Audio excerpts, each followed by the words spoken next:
Okay, so without wasting too much time, I'm just going to go be doing my next set of Ziglings today. I don't remember how long it's been since I did the first 20, but it's been a while and I forgot pretty much everything. So it's going to be fun. We're just going to move forward and see what happens. The plan today, we'll see how far we get, is to either get to quiz 4, depending on time, or preferably quiz 5. I'm going to try going up to quizzes as natural stopping points. All right, errors. So, believe it or not, sometimes things go wrong. Errors are values and they are named, and we can create error sets. Too small, right? Now, I've changed my setup, as you might be able to tell, a little bit. So I'm going to have to get used to where everything is. I did it last night. Doing this today is partially to my number error. Too small to get used to the new setup, so that when I work later tonight, I'm not struggling with all that. So this is simply just calling this, getting the error. If it's too big, it prints too big, too small. So I guess these named errors, they also prints by name. Let's see. Oh, I should probably hit play on this one. Oh, I should probably do number error. There's probably like I can probably put this in a switch statement too, right? That's probably one of the next ones. So how does that look? 2 smaller than 4, 3 smaller than 4. Format dot. Oh, there's no arguments. What? Set debug 4 equal 4. Print. Oh, it prints the first one, prints the number, and then okay. All right. So this is not printing the name. I'm just gonna try something. I would like to see what would happen if I do number error. Can I do that? What's the formatting? Is it like this? I forget. Let's see. Hello, strings. The farmer. Args. Yeah, that's how you do it. Okay. Back to errors. Let's see what this gives me. Error dot too small. Okay. That's so they're kind of named. Okay. Anyways, we'll remove that. All right, and move on. Errors 2. A common case for errors is a situation where we're expecting to have a value or something has gone wrong. Take this example, text like this. What happens to get text can't find food? How do we express this? It's called an error union, which is a value which could either be a regular value or an error. Error union, error set, exclamation mark, get text. For now, let's just see if we can try making an error union. So my number is equal to, so it'd be my number error, this or int. No. Text.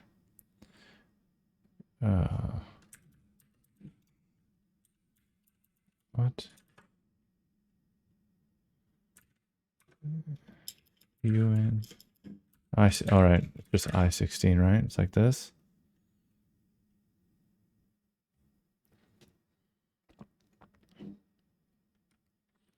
I compiled. Okay. Looks like my number will need either store a number or an error. Can you set the type correctly above? Can this just be number? Ugh.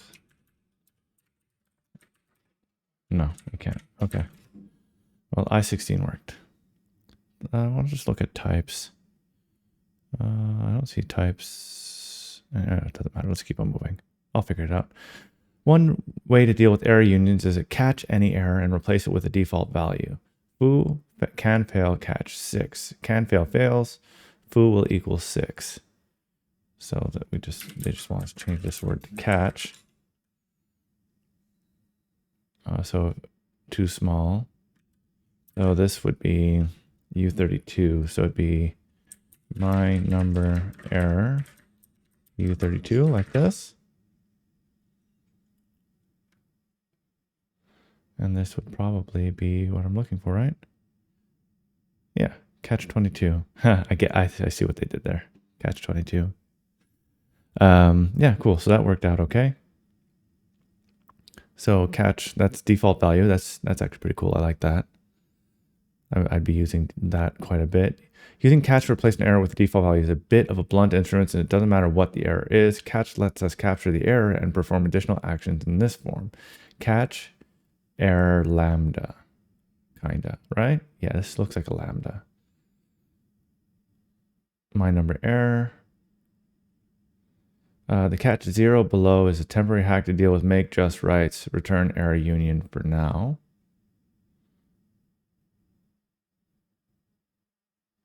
In this silly example, we split the responsibility of making number just right into 4 functions. Make just right, fix too big, fix too small, detect problems. Calls fix too big cannot fix any errors. Calls fix too small fixes too big errors. Calls detect problems fixes too small errors. Returns the number of an error. So fix too big, it just returns the error because it's just fixing it. And then fix too big calls fix too small. And if it's too big, it returns 20. It's missing a lot, but don't worry, it's nearly identical to fix too big above. We get a too small error, we should return 10. We should return that error. So detect problem. So it would go like error like this. No, catch. I'm going to turn off GitHub Copilot because I don't want to cheat. Disable completions. All right. Catch error if error equal my number error dot too small. We want to return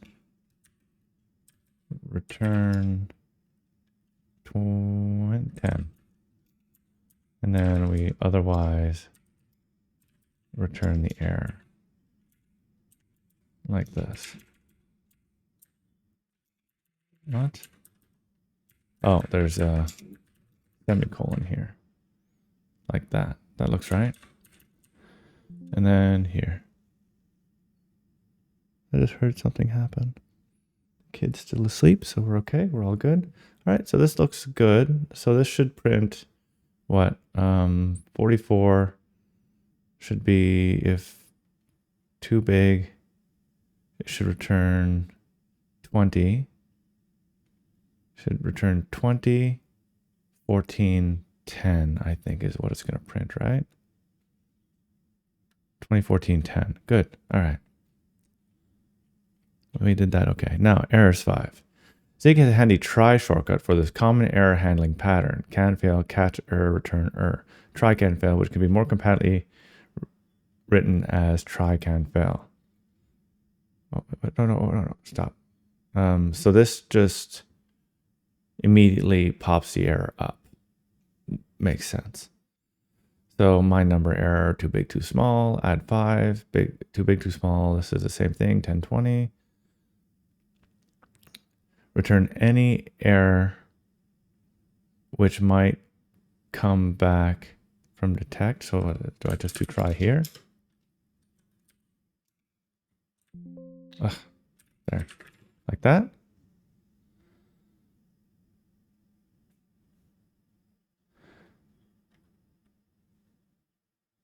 Twenty 14 10 20 add 5 detect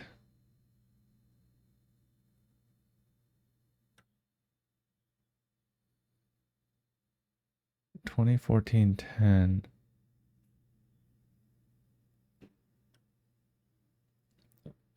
I don't what why is this giving C equal 10? C is 4.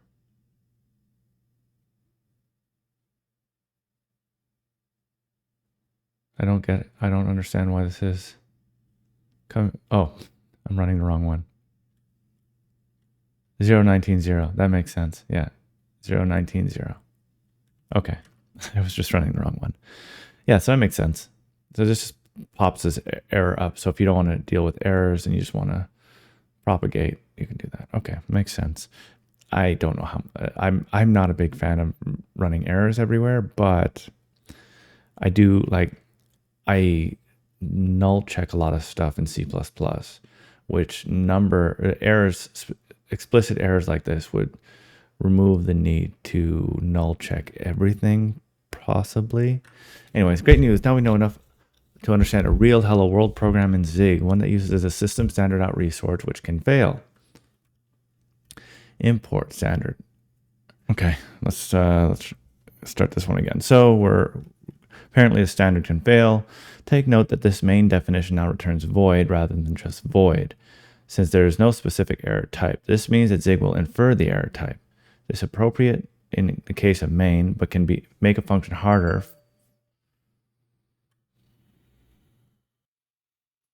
All right. Take note that this main now returns a void, but it can make function harder. Function pointers are even possible to work with recursion in some situations. You can find more information here. I'm not going to read that right now. We get a writer for the standard out so we can print to it. Unlike standard debug print, the standard out writer can fail with an error. We don't care what the error is. We want to be able to pass it up as a return value of main. This just wants me to do this.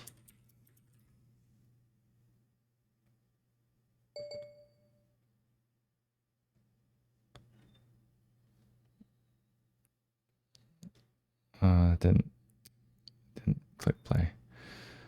Hello world. This didn't fail though. I guess it shouldn't really fail here. Okay. I don't know if this is supposed to give me anything other than just a hello world here. Anyways, defer. You can assign some code to run after a block of code exits by deferring it with a defer statement. Yeah, so this makes sense. The example run later will run when the block. This feature seems strange at first, but we'll see how it could be useful in the next exercise. Without changing anything else, please add a defer statement so this code prints 1 and 2.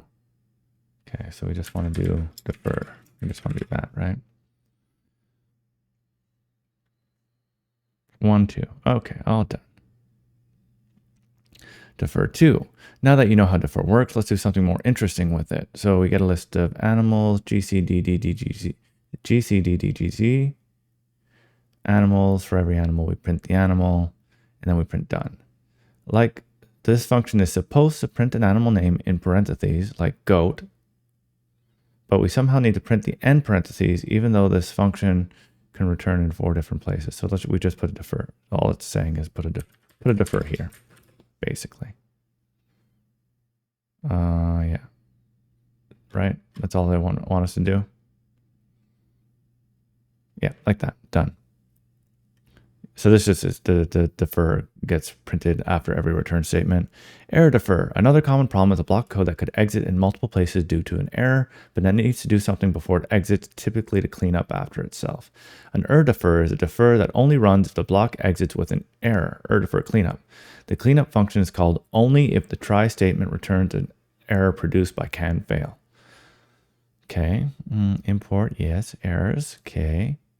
We simply quit the entire program if we fail to get a number. Okay.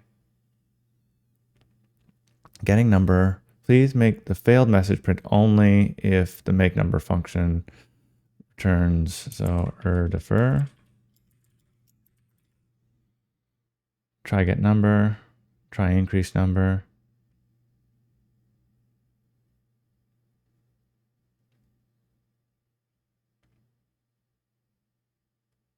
So, okay. I could fail, but I don't get number. I fail after the first time you run me. Sneaky weird global stuff. Okay. I mean, I wish it would give me the output of what this needs to say. Getting number got 5. Getting number failed, which makes sense.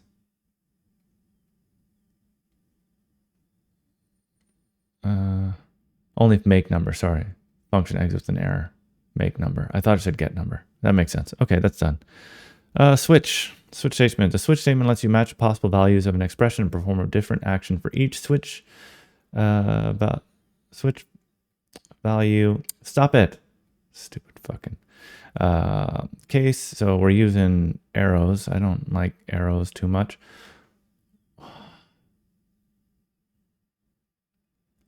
Check the language services tools menu.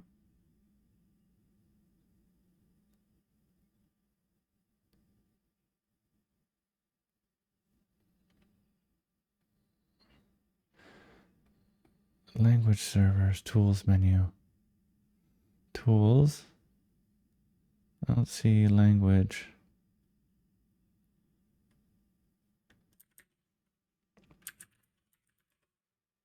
Language servers. Stopped. Restart. There we go. So this is language servers here. Okay, anyways. Switch. One cases, so arrows for cases is equivalent to a bunch of if statements. Yeah, we know.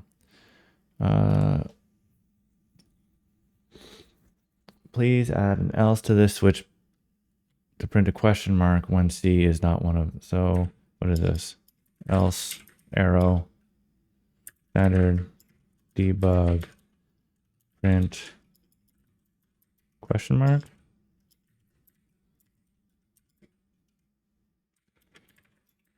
Like that.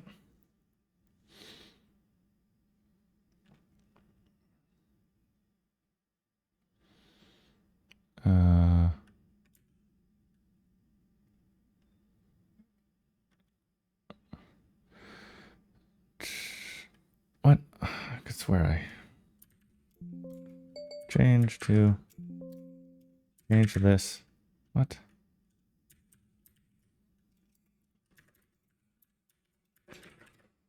All right. Zig? Yes.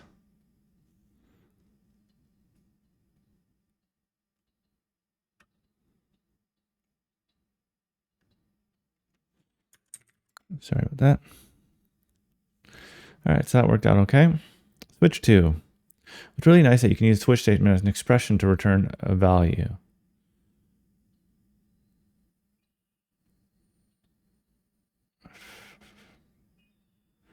Oh, interesting. Neat.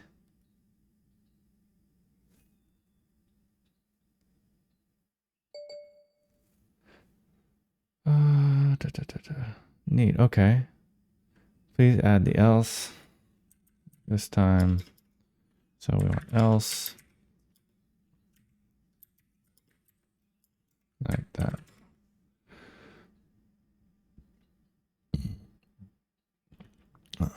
Zig. Yeah. Okay. Unreachable. Zig has an unreachable statement. Use it when you want to tell the compiler that a branch of code should never be executed, that the mere act of reaching it is an error. Oh. Okay. That's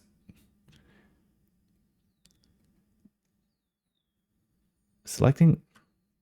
Why is selecting words doing something? It's actually getting on my nerves. Here we've made a little virtual machine that performs mathematical operations on a single numeric value. Look great, but there's one little problem. The switch statement doesn't cover every possible value of a U8 number. We know there are only 3 operations, but Zig doesn't. Use the unreachable statement to make the switch complete, or else.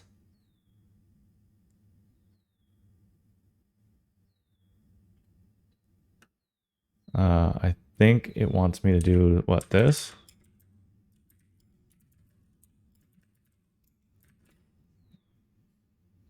I think that's what it's hinting me to do, right? 1, 2, 3, 9, 8, 7. And then what happens if I put a 8 here?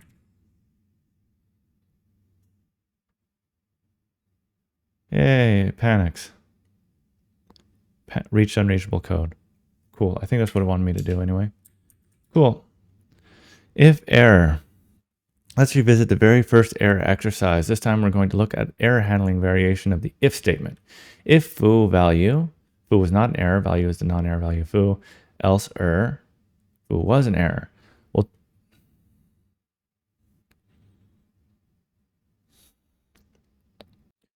okay, let's continue. Let's go back here. All right, so if foo was an error, take it even further and use a switch statement to handle the error types. Else switch Oh, that looks, I don't like this. I do not like this. So, all right, so we have our numbers.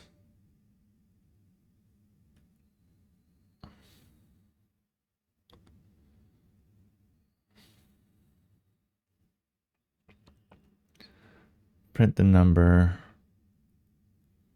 Number maybe fails.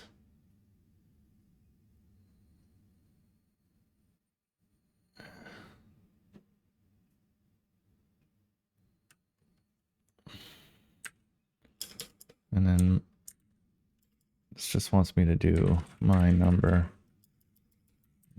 error dot too small, standard debug print smaller than 4 period space and empty. Oh, whoops. Empty argument list. Ugh. I'm waiting for, I ordered a desk pad to stop. I took my keyboard off of its arms yesterday, and this Moonlander likes to slide around. So I've got things coming in to prevent the sliding around, but right now my keyboard's still sliding around. This time we'll have number maybe fail, return error union rather than a straight error. So if it gets the error and then, okay, do this. 5 bigger than 4, 6. Okay, that works fine. I don't know if I like this, but I guess, I mean, it makes kind of sense. It's essentially just moving this switch statement into here.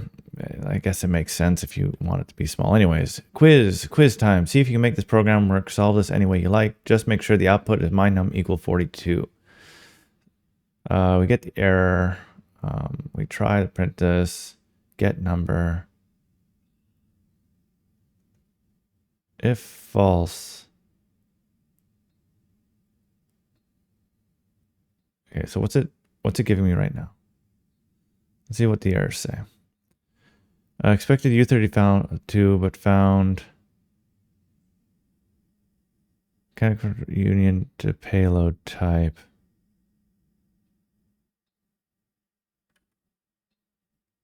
I mean, I could just do this, right? No.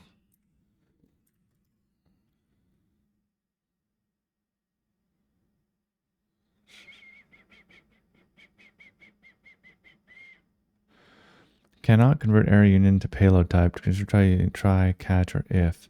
This is on Zig 15 get number. Oh. What happened if I just add a try here? Let's see what does this do. Function void main. So this one we would have to put an exclamation point in front of void. Now what does that do?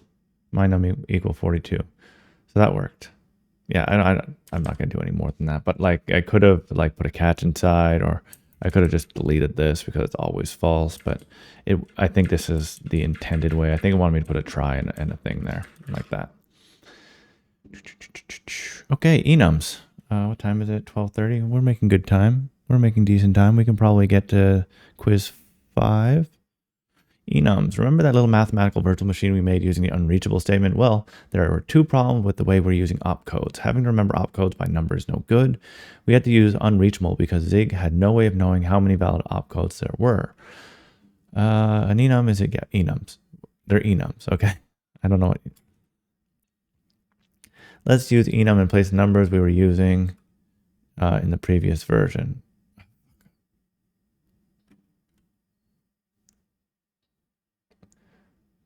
Using an unreachable statement. All right, that was here. 1, 2, 3. ink.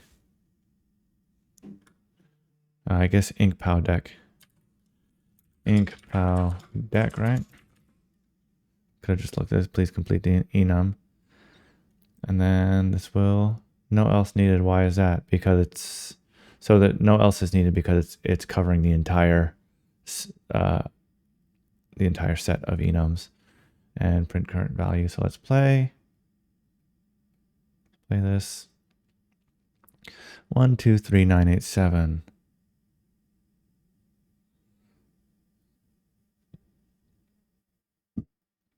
One, two, three. The power of 3 is 9. 3 to the 3 times 3 to the power of 2 is 9. 8, 7. Yeah, that makes sense. Okay, enums 2. This worked out okay. Enums 2. Enums are really just set of numbers. You can leave the numbering up to the compiler, or you can assign them explicitly. You can even specify numeric type use. Enum U18 foo16. You can get the integer out with a built-in function int from enum. Ooh, I'm so happy. I mean, we can do that in C++ just by casting it to int. Learn about built-ins properly in later exercise. Note that a built-in function starts with at, just like the at import function we've been using. Zig lets us write integers in hexadecimal format. 0xf is a value of 15 in hex. Web browser let us specify colors using a hexadecimal number where each byte represents the brightness of the red, green, and blue component, where 2 hex digits are 1 byte in the range of 2. Oh, interesting. So we can, I like this. I do like this. 0000ff is what I'm looking to do. Remember Zig's multi-line strings? No, I don't. Here they are again. Also, okay, double backslashes. Check out this cool format string.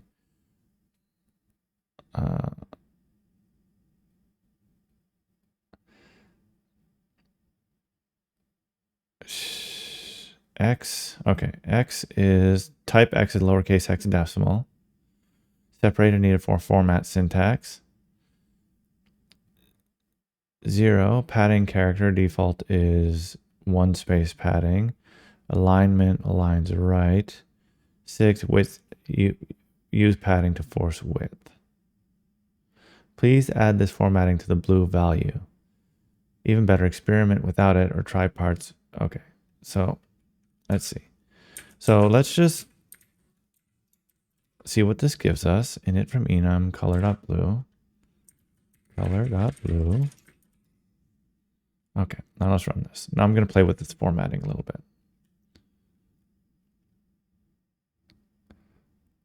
Wait. Okay, that gives... So if I align this to the left, I'll put the space at the end, right? I should just hit play. Didn't do anything. 1, 2, 3, 4, 5, 6. Oh, if I do 7, then let's do 7. It'll put a space at the end. Or padding character. Oh.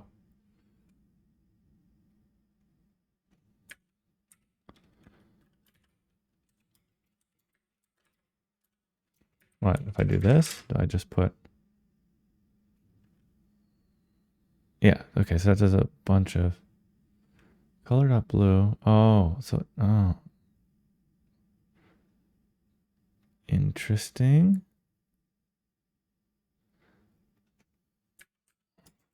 I want to see what this looks like. Now I'm just curious of what this is doing. Okay, so any trailing zeros just get chopped off, right? So if I... This is... Yeah, okay. Trailing zeros get chopped off. So we can put this back to 6. Okay. I'm going to leave this as space just for if I ever come back, I can see it at a glance. But sorry, excuse me. I see what it's doing now. Structs, my favorite. Being able to group value together lets us turn this point 1 into this. Yes. Ooh. Designated initializers. I love it. The point above is an example of a struct, short for structure. Here's how that struct type could have been defined. Let's store something fun with a struct, a role-playing character. Use enum to provide the role. Please add a new property called health and make it a uint type. Okay. Health U8. And please initialize glorp with 100 health. I really can't. 100. I can do that. Then let me put it in. I'm going to put it in any order just because I want to know if it works. Glorp gains some gold. Glorp takes a punt. Okay, and this should work. Okay, yeah. Okay, so the not C++, these need to be in order. In Zig, it doesn't matter, which is okay, which is cool. Makes it easier for me. Structs 2. Grouping values in structs is not merely convenient. It also allows you to treat the values as a single item when storing them, passing them to functions, etc. This exercise demonstrates how we can store structs in an array and how doing so lets us print them using loops. So we wizard, thief, bard, warrior, blah, blah, blah, blah, blah.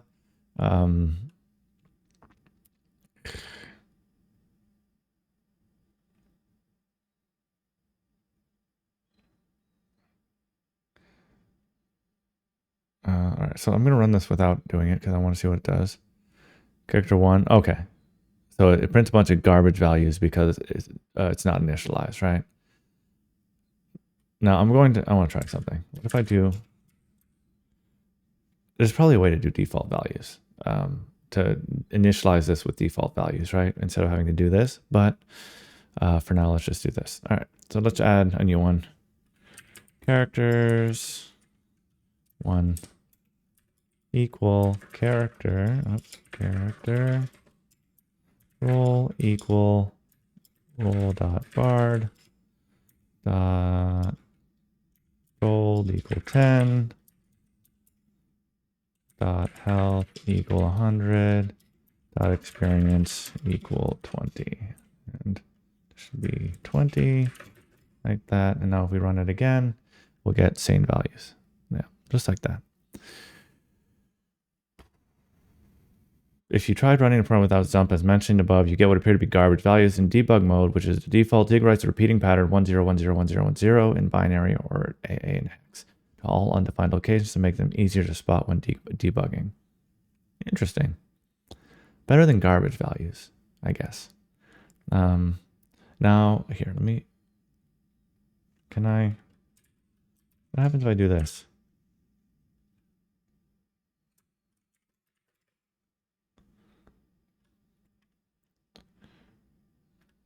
Found void.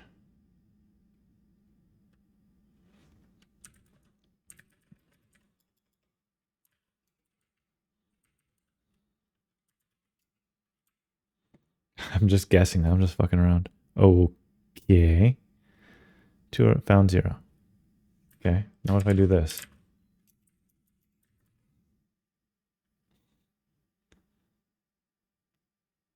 Yeah, that's whatever. We'll just put this back to undefined. There's got to be a way, but we'll see. Pointers. We're almost at the final quiz here. Pointers. Check this out. All right. So reference. That's easy enough. What is a pointer? Reference to a value. I don't need a cheat sheet given the above declarations.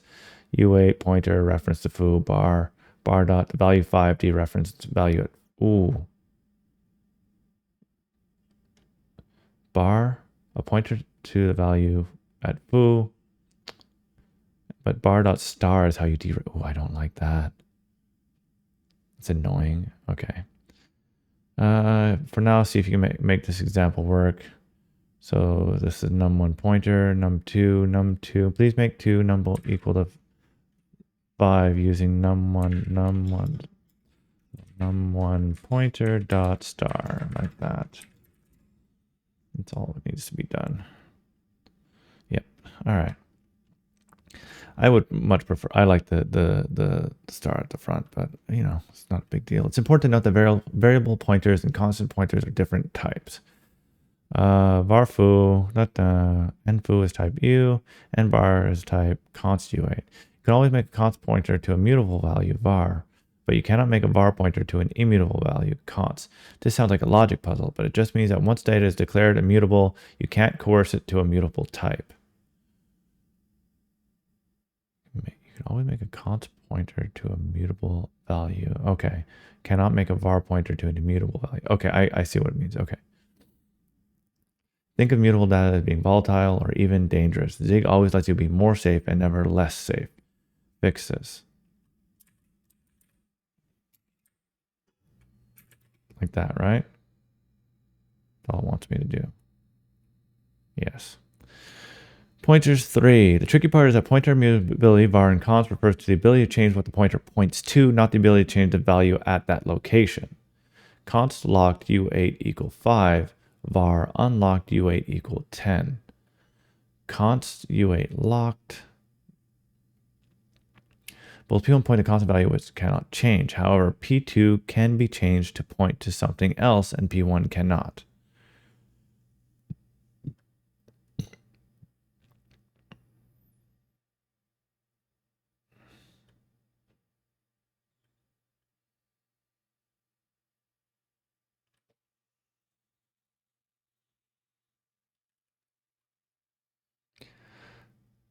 P2 can be changed to point to something else and P1 cannot. P3 is going to unlocked. P5, P6.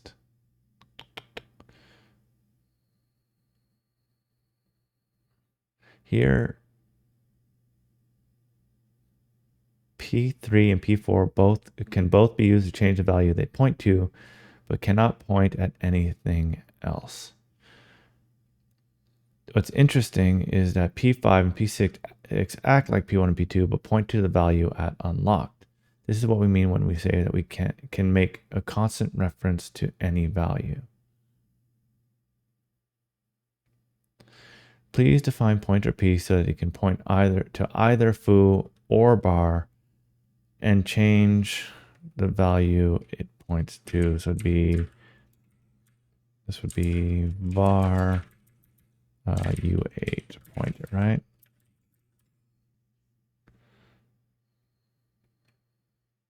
u8, what? Oops, it goes before, like that. Foo bar 11, yep. Okay, pointers 4. We're almost there,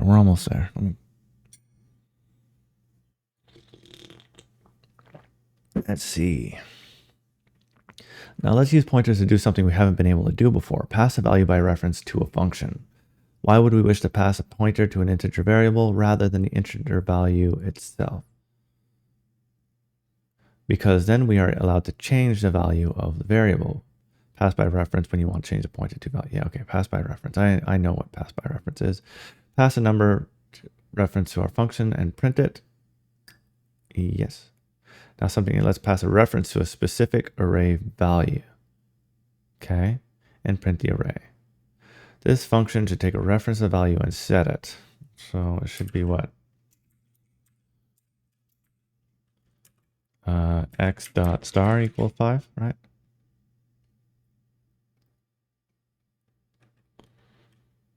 Five, 1, 1, 5, 1. Make 5. 1, 1, 5, 1. Okay. Num equal 5, more nums, 1, 1, 5, 1. Okay, yeah, that works. All right, that did what it's supposed to. As with integers, you can pass pointer to a struct when you wish to modify that struct. Pointers are also useful when you need to restore a reference to a struct, a link to it. Vertex, XYZ, XYZ, pointer to the struct, yes. Note that you don't need to dereference a PV pointer to access the struct's fields. Okay. We can write functions that take pointers to structs as arguments. This foo function modifies struct v. Okay. And call them like so. Let's revisit our make print character function that blah, blah, blah, blah, blah, blah. I need to use the question mark here to allow for a null value, but I don't explain it till later. Please don't tell anyone. No, okay, so that's nullable. So question mark is nullable. Well, I guess we'll see that later, probably under this optionals or something. Mighty Crodor, glorp, fix me, please pass glorp to print character. And glorp. And this. The something. Oh, it's because those question marks are fucked. Now this function C parameter is a pointer to character struct. Here's something you haven't seen before. When switching an enum, you don't have to write the full enum name. Zig understands that .wizard means class.wizard when you switch on a class enum value. Okay, cool. Checking an optional value and capturing it will be explained later. This pairs with the question mark above. C.mentor. Okay, I think I'm done. I don't see anything here. Mentor, wizard mentor. Mentor, Mighty Crodor. I see. Okay, so that has a mentor, which is possibly here, and then it indents a mentor there. So this is okay. Anyways, quiz 5. That's struct example. Passing by reference was unneeded. So elephants walking along the trail are holding hands by holding tails. From Holding Hands by Lenore M. Link. Elephant hands. Please add elephant B here. Var elephant B equal to elephant dot letter equal B. Like that. Right? Might as well match the formatting. Link the elephants so that each tail points to the next elephant. Right? Elephant B dot tail equal end elephant C. The function visits all the elephants once, starting with the first elephant and following the tails to the next elephant. We did not mark the elephant visited by setting visit, then this would loop indefinitely. Okay. Well, that was a very easy quiz. That's anticlimactic. Well, that's all I pretty much got for you today. We made decent progress. We're almost halfway through, almost a third through, I guess. Yeah, so I'm going to be continuing this soon enough, and then we're going to be moving on to doing other stuff. I've got bigger things in the work, but I've been kind of really focused on the other thing, which I'm not going to speak in detail about now. I want to have it a little bit together before I make that part public, but I needed a palette cleanser, and I just fixed the office. Need to get used to typing without my little claw machines and stuff. So yeah, this is basically what I've got going on now. So I'll see you next time, where we're probably going to do Ziglings from 45 to quiz 758. Can maybe 45 to 58. Where's the next one? Yeah, probably that, because comp time, I think these look more complicated. So yeah, we're probably going to do quiz 6 and quiz 7 next time, whenever the next time is going to be, and then we're going to move on. And once we get to the end, we'll start building some Vulkan stuff. It'll be interesting. Anyways, see you next time.